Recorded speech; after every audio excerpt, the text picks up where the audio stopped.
Hey everybody, GetMeowth here. Part 3 of the card review series is upon us, so let's get into it.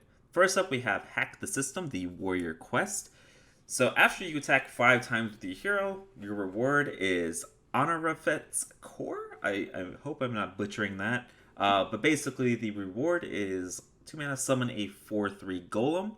After your hero attacks, it refreshes and you can summon another one. So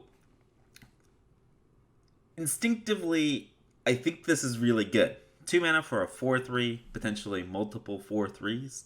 Um, and in Wild, we have access to something like Fool's Bane with upgrades, and you get uh, Sulteraze, I believe is the name of the card.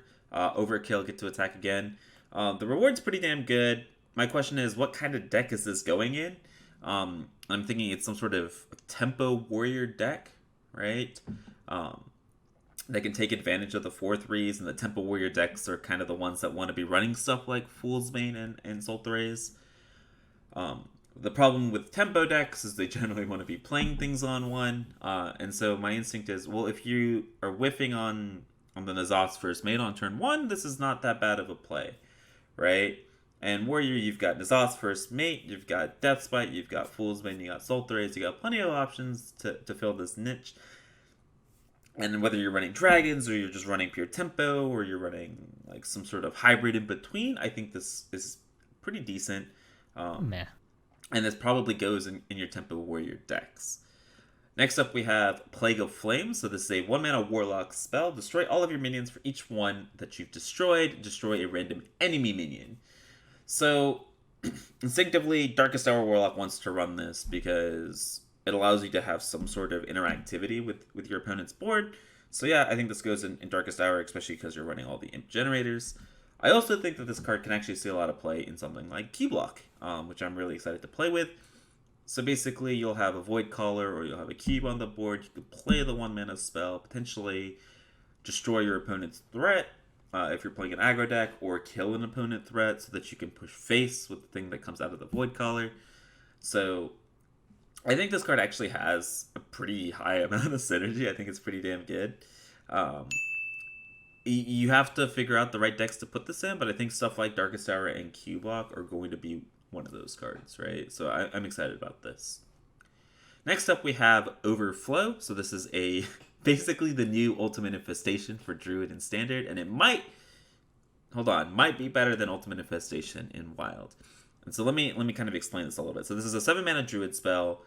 Restore 5 health to all characters, so it's basically like a mini Tree of Life. You're healing your opponent, but you're drawing 5 cards, right? So the kind of the big part of Ultimate Infestation was the card draw, right? And the dealing of the 5, and so instead of dealing 5, you're restoring 5 for 3 less mana. Yeah, you missed out on the 5/5, but that's never really been the great part about it. So I kind of just love the card draw, right? A lot of decks, you really don't run double UI, or you run the double UI so that you can play the 1, right? And I think you can actually play double Overflow. You can probably play double Overflow in a game, especially with this next card, Anubisath Defender, which is basically a Druid Arcane Tyrant, 5 mana 3/5 with Taunt. So it costs 0 if you've cast a spell that costs 5 or more this turn. So these two cards obviously go together really, really nicely. I think in something like Taunt Druid, I want to run Overflow instead of UI, because then all you really want in that deck is just draw, right? And the restoring of the 5 fits really, really nicely with stuff like Lucent Bark, right? And it restores your taunts back to full health. So I think it'll take some experimenting in Wild to see, yeah, maybe we run 2 Overflows and 1 Ultimate Infestation in Jade Druid, right? Or I think we run double Overflow in stuff like Combo Druids, like Talkwaggle, Azalina decks. So yeah, I think this card is really, really good. I think it's not as busted as UI, but because it's 7 mana, I think it'll see a lot more play. Next up, we have Micro Mummy. So this is a 2 mana mech for the Paladin class. 2 mana 1/2 with Reborn. So already basically a 2 mana, 2/3, right? If you want to think about it coming back as a 1/1. But it's a snowbally mech, as all mechs are. At the end of your turn, give a random friendly minion +1 attack. So, I mean, I think this just goes in your hand buff mech paladin style decks pretty nicely alongside all the other drops that you're running, like Shielded Minibot and Cogmaster and stuff like that. So, pretty nice little buff to the hand buff paladin decks. I don't think this card is absolutely insane, but it's a pretty good card with some really nice synergy, which I think will make it see play and make it feel like it's busted, you know? And next up we have Livewire Lance. So I think this is a warrior weapon. 3 mana 2/2. After your hero attacks, add a lackey to your hand. So we've actually seen kind of this resurgence of 3 mana 2/2 weapons seeing play, right? With unidentified Maul seeing a lot of play in Paladin. And I think lackeys are each 1 mana that give you 2 mana worth of value or stats or tempo. So this card is pretty damn good, especially in a class that has stuff like upgrade and pirates to give your weapons more oomph. So like I don't think this fits in something like Pirate Warrior, but I think this might be nice in something like Tempo Warrior that runs a smattering of pirates. Just because lackeys, I believe, are really, really good. I think I undervalued them a lot in the last expansion, and I think Livewire Lance might actually be solid enough in this tempo mid-range style warrior to see play. So keep an eye on this card. I think this is one of those cards that we're really interested in. So next up we have Desert Spear. So this is a 3 mana 1/3 weapon. After your hero attacks, summon a 1/1 Locust with Rush. So I believe this is a hunter weapon. I just don't know. I don't think this card's good. Yeah, you get the 1/1 Lotus with Rush. But it's just... In Wild, what are you killing with a 3 mana 1/3 weapon? Or I guess 2/3 weapon, right? If you consider the 1/1 Locust with Rush. You have to think the Locust is a beast, right? So you get stuff like Hyena synergy. But outside of that, like I think that Beast Hunter, that aggressive mid-range Beast Hunter, you either want to go more aggressive and you want to run stuff like Glazuka, or you want to play a little bit slower for the mid-range combo stuff with a lot of the big beasts that have been put out in this expansion, and I don't think that this kind of synergizes with either of those two, so I don't think it'll see play. Next up we have Dark Pharaoh Takan. So this is basically Crystal Core Rogue Quest on a minion for lackeys. So this kind of pushes that lackey zoo deck with Evil Geniuses and Evil Cable Rats and a 3 mana 1/1 destroy it, summon a 5/5, or 3 mana 3/3 that destroys the lackey, summons a 5/5. So thank God it's not all minions, right? But it's just your lackeys. And you can't shadow step a bunch of lackeys, right? And lackeys don't have charge. So while this is a cool card, I don't think that this is actually that strong, mainly because you want to be... in the current way that I'm seeing Zoo, and I might be completely wrong, but you want to be sacrificing your lackeys for a 5/5, or sacrificing the lackeys with stuff like Dark Pact, or not Dark Pact, Grim Rally, sorry. The one that destroys minion AoE buffs your board. So I think you don't really want them to be 4/4s in that scenario, and how many lackeys are you really, really running? So yeah, while I think this card's really cool, I don't think this card is going to be good enough to see play. Next up we have a Vile Fiend. So it's a 2 mana 2/2 demon with lifesteal. Nothing fancy. It'll be okay to get off a Kazakus Potion maybe in aggressive matchups, but other than that, not worth really talking about it. Nah. Next up we have Mortuary Machine. So this is the 5 mana 8/8 mech. So this is the card that you put in your aggressive decks to beat the big decks. While I think this card will see play in standard, I don't think this card will see play over something like Fel Reaver because of its text. So after your opponent plays a minion, give it Reborn. So it allows your opponent to play sticky things, which if they can deal with your Mortuary Machine after playing sticky things, you're just in an absolutely awful spot. I see a lot of people saying, oh, but you discard cards with your Fel Reaver. I think if you imagine playing Fel Reaver as discarding cards off the bottom of your deck that you're never going to see anyways because you're never going to fatigue playing the deck that plays Fel Reaver, I think people will see the downside as, not terrible, right? And I think Fel Reaver's downside is a lot better than Mortuary Machine's downside, and therefore I still like Fel Reaver over this card, and therefore I don't think this card will see play. Next up, we have Shadow of Death. So Shadow of Death is a 4-mana rogue spell. Choose a minion, shuffle 3 shadows into your deck that summons a copy when drawn. So basically, it's Faldori Strider-esque effect. But I think a lot of people are talking about, like Leroy Jenkins, right? So you Myras, and then you play Leroy Shadow of Death, and you basically get Leroy into 3 more Leroys the next turn. I think that's very fringe, and I don't really see a scenario that this card sees play in Wild. You can maybe see this in something like Big Rogue is giving Big Rogue or combo control-y rogues more gas, right? So if you have some sort of minion that sticks, like let's say your Lich King lives for 1 turn, instead of running Gang Up, you run Shadow of Death, right? So that you don't have to actually spend the 8 mana to play the Lich King, where you just draw it, 8/8 on board, right? Because I saw a couple Big Rogues running a copy of Gang Up, and I think you run Shadow of Death instead of Gang Up because it's a lot better in that style of deck, but I still think it's a pretty greedy tech in that deck.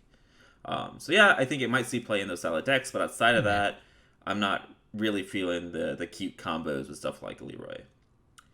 Next up, we have Bone Wraith. So this is a 4-mana 2/5 minion with Taunt and Reborn, so this is neutral. So basically, this is a 4-mana 2/6. Which is not strong enough to see play in Wild, so pass. Next up, we have Pharaoh's Cat. So this is a 1-mana 1/2 rogue beast with the battle cry, add a random reborn minion to your hand.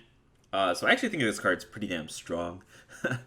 So we play Swashbuckler because it's a 1-mana 1/1 that adds a random card from your opponent's class. Yeah, it has the pirate synergy. So Odd Rogue's probably still going to be running Swashbuckler. But maybe we're running Pharaoh's Cat over something like Firefly. I doubt it, but maybe. But yeah, I think Pharaoh's Cat is an auto-include in any other deck, though, that whether you're a tempo rogue trying to do some sort of burgle strategy, it's kind of just a little benefit, or you're going full in on the burgle memes, or the test memes, or the academic espionage memes. Pharaoh Cat is an auto-include 2 of in all of those decks. So I think this will see play in Wild. Maybe it sees play in Odd Rogue. Next up, we have Tomb Warden. So this is an 8-mana 3/6 mech with Taunt. It's really expensive for really crappy stats, but the text comes in. Battlecry, summon a copy of this minion. So this is like Serenite Chain Gang for Warrior. This has a lot of cute synergy with the Warrior Legendary and the Into the Fray. And just kind of some hand buff mechanics that Warrior has access to already. But it's really damn slow. At 8 mana, a lot of the slow archetypes, either by 8 mana, you've generally already won or lost against aggressive decks, and a lot of the slow, either slow Warlock, slow Priest, any sort of slow archetype, generally will have a way to deal with like 2 massive minions by turn 8, whether it's Psychic Scream, Plague of Death, Siphon Souls, Twisting Nethers, Kazakus Potions, whatever, the polymorph, right? You have a way to deal with it. The fact that you can run 2 copies in your deck makes this maybe a little bit better, but my question is how often and how big are we buffing these guys? Until I see it in practice and I'm convinced, my first instinct is that this is just too slow and not good enough in that style of deck. So I don't believe it'll see play. Next up, we have Embalming Ritual. So this is a 1-mana priest spell. Give a minion reborn. So I actually really, really like this card for priest. So as a lot of us, maybe me included, might hate to think about it, but I think this might, like, if you're running Entomb and you're a big priest, just run Embalming Ritual, right? So your opponent will play Barnes on 4, and then your Embalming Ritual, the 1/1 that you coin 1/1, right? So that when they try to kill your statue or your Lich King or your Yasharaj, right, your minion now has reborn and it comes back, right? So if you're running Entombs and your big priest, run this card, right? But outside of that, I think Bananaramic's been the big APM priest guy in Wild. He loves this card for APM priest. I think there's some really nice combo, I think, out there where you go You play a test subject. You make a copy of your test subject, and you play embalming ritual on your test subject, and then you topsy turvy, right? And therefore, you basically have infinite spells on your test subject, right? Um, and then you can play Lyra the Sun Shard, or you can play Grave Horrors or Arcane Giants, or um, you can even potentially play Dragon Soul. Are we gonna see? Are we gonna see it? But yeah, I think this card is pretty damn good in a variety of situations, and I think it will definitely see play. Next up, we have Pharaoh's Blessing. This is a 6-mana Paladin spell. Give a minion +4/+4, Divine Shield and Taunt. This card's garbage. So it's 6 mana for these 3 effects. 6 mana. So the 4/4 is Blessing of Kings, which costs me 4. Divine Shield, which costs me 1. So you're telling me it's 1 mana for Taunt.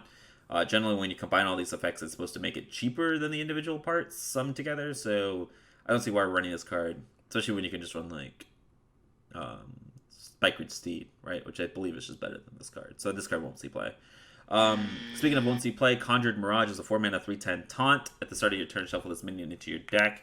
So basically, we'll stall against aggro for 1 turn, and then you can't deal with the board. So I don't think this card actually sees a lot of play. 3/10's nuts, sure, but like they'll just ignore it 1 turn, and then if you don't have follow up, then you have no way to deal with the board, and they get to still smack you in the face, right?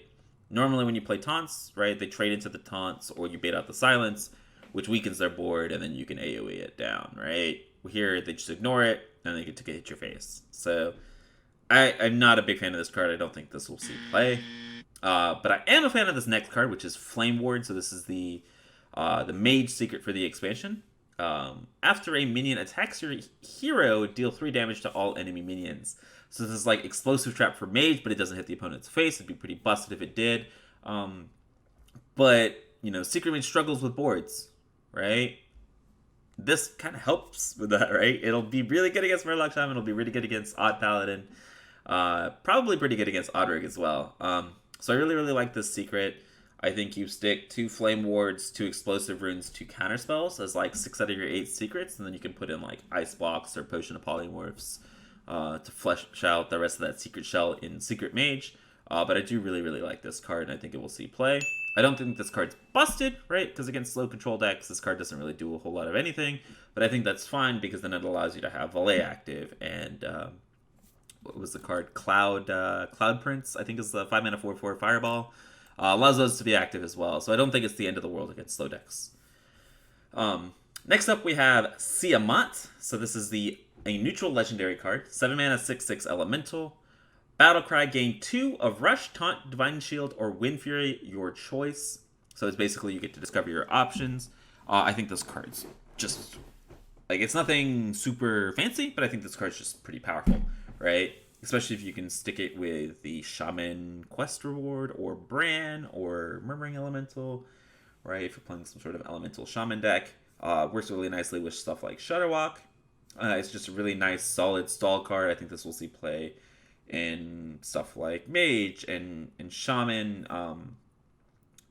Maybe you can push it into other classes, but the elemental synergies are just really nice in those 2 classes. So I think this card will definitely see play in those 2 archetypes. Outside of that, I'm not sure, but I think it will be a pretty damn good, solid legendary in those two classes. If you're running a slower style of deck, so I think this will see play for sure. And again, nothing super fancy or flashy, but I think it's just a solid card. Next up, we have Saket Sapper. Okay, so this is a 4-mana 4/4 pirate.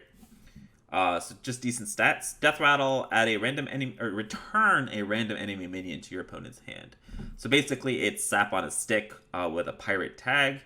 So I think it's pretty damn strong. It's good against slow decks, really bad against aggro decks. I'm just wondering what kind of deck we're running this in. Maybe we're running it in that aggro pirate rogue. Maybe we're running it in even rogue.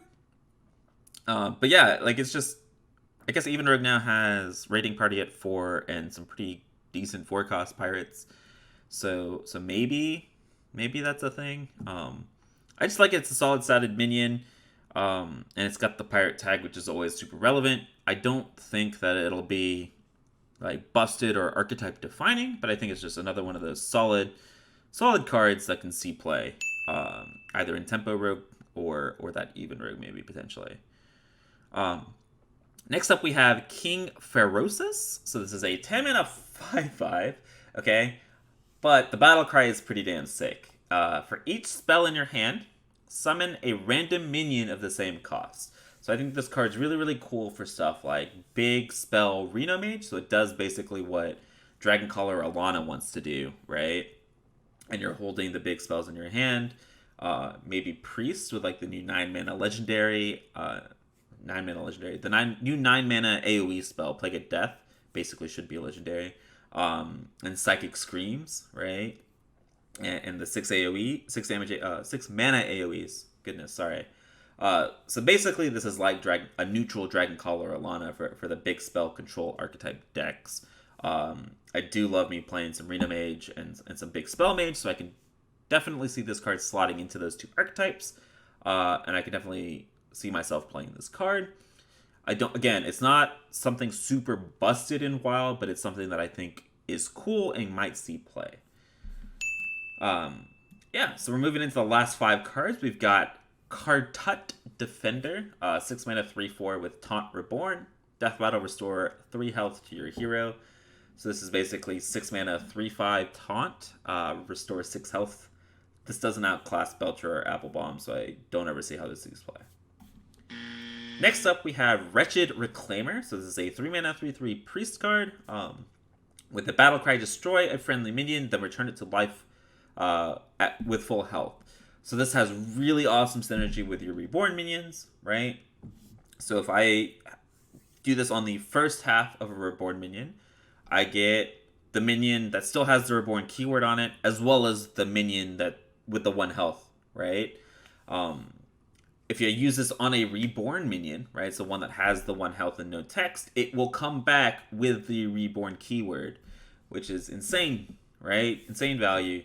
I think this is great on stuff like Nerubian Egg, right? So I think a tempo death battle Reborn style Priest could be pretty damn good.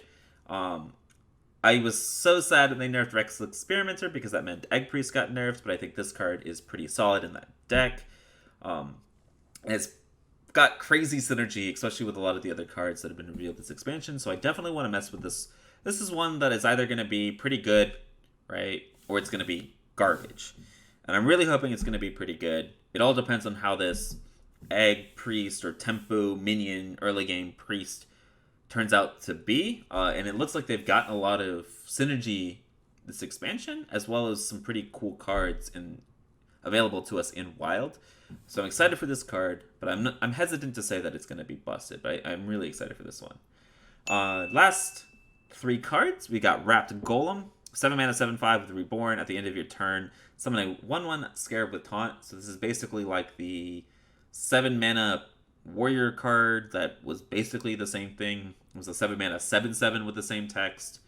So you lose 2 health for the Reborn keyword. It's going to be annoying to deal with in Arena, but I don't ever see how this is constructed worthy. So I'm passing on this one. And so we have Activate the Obelisk. So this is the Priest quest that was revealed recently. With the quest being, all you have to do is restore 15 health. Okay? It doesn't say to what or how, right? So I can restore health to my minions. I can restore health to my face. I can restore health to my enemies' minions. And I can restore health to my enemy's face. So stuff like Circle of Healing is your best friend with this card. Zombie Chow and Mistress of Mixtures. The healing of the opponent's face. It counts towards this quest. I figured that out when I was playing with the Paladin cards from last expansion. Right? Circle of Healing. Again, beautiful card. I don't think that this quest is super hard to complete. And the reward is basically you restore 3 health to a minion instead of 2. And if you're restoring health to a minion, you give it +3/+3. So not only are you restoring 3 health to a minion, you're playing basically a mini Blessing of Kings for 2 mana. So the quest reward is nuts in that minion based. I don't want to call it Zoo Priest, but it's kind of what it is, right? So that minion tempo Zoo Priest loves this quest. The question is that deck running enough stuff to do healing shenanigans? And I think probably you run stuff like crystallizers and chows and your hero power. And I think it's probably like not too difficult to complete.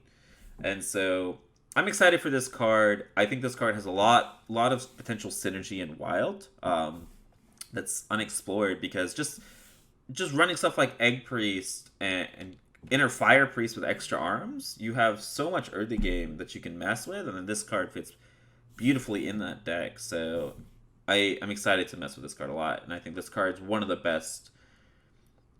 I hesitate to call it the best, but I think it's one of the best quests that's been revealed. And last but not least for this card review, we have Bizarre Burglary. So this is the Rogue quest. All you have to do is add 4 cards from other classes to your hand. Not hard to do at all, right? You got Swashbucklers, Pilfer, Blink Fox, Shaku. So easy to complete this quest. And its reward is a 2-mana hero power that equips a 3/2 weapon.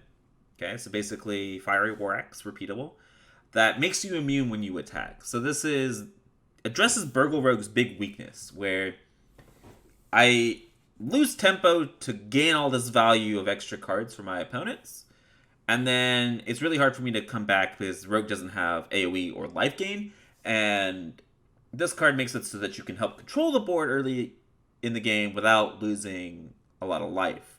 So I am a big fan of this card. It means that I don't have to play Burgle Rogue with Spectral Cutlass and then just concede the game if my opponent has an Ooze, right? So it allows you to play stuff more tempo-based, right? So you can run the Ethereal Conjures, you can run Test, you can run Academic Espionages, and just make it more like a tempo rogue deck that has the card generation value Steam game plan of the Burgle package. So I think this is up there with the Priest quest as one of the best quests that have been revealed so far. But yeah, guys, that's going to be it for part 3. As always, if there are cards that you disagree with me about, please feel free to let me know in the comments. And if there are cards that you guys are excited about, or cards or decks that you're excited to theory craft, of course, let me know in the comments as well. Make sure you guys drop me a follow on Twitch and Twitter. You can find those down in the description below for live gameplay and deck lists and theory crafts as we get closer and closer to the expansion. I hope you guys enjoyed part 3, and I'll see you guys next time. Later.